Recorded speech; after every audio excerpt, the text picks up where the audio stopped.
Jubilation outside a Chicago courtroom this afternoon following a rare guilty verdict in the trial of a white police officer who shot and killed a black teen.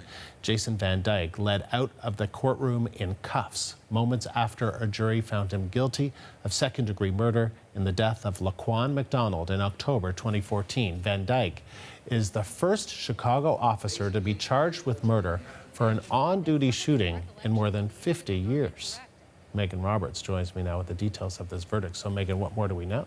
Well, we saw him being led away. We know he's in custody now as well. The judge revoked his bail. I'll go over the charges because originally Van Dyke was charged with first-degree murder. That required the jury to find that the shooting was both unnecessary and unreasonable. But the judge also gave the jury the option of second-degree murder, a normal thing in these kinds of procedures.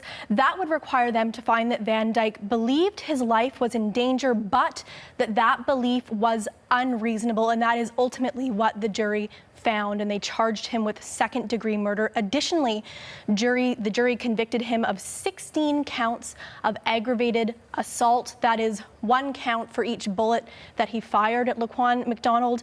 They did acquit him of official misconduct. You're looking there at Jason Van Dyke, the police officer in this case, and of course, Laquan McDonald, who was the 17-year-old who was shot. Now, Van Dyke faces a minimum of 6 years in prison. Probation is also an option with second-degree murder. The jury deliberated 7.5 hours in total, and the testimony was over 10 days with 44 witnesses, so a massive case, Andrew. Yeah, so remind us of how we got to this point. Well, it started with a 911 call. That brought officers to an area where Laquan McDonald was. That call was about somebody breaking into vehicles. You can see that in this moments of that in this dash cam footage. Police said that McDonald slashed a tire on a patrol car, which resulted in a standoff between the teenager and the officers. Now, police say that they had McDonald mostly surrounded on a street, and you can see cop cars in this dash cam footage around him.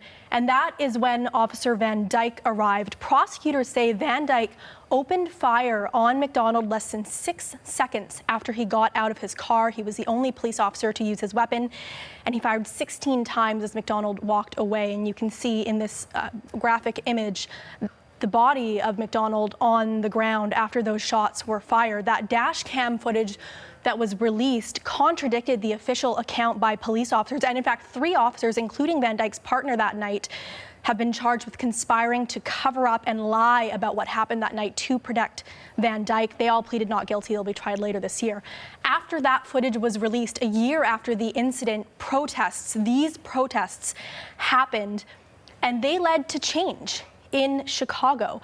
After the administration fought to withhold that video, these protests happened. There was the dismissal of the police chief. There was a Department of Justice investigation into the Chicago Police Force's use of force and practices. Because of these mass protests, we also know that Chicago put 4,000 officers on patrol after this verdict, anticipating some protests. Instead, as we saw leading into this, we saw a jubilation over the verdict. All right, Megan, thank you.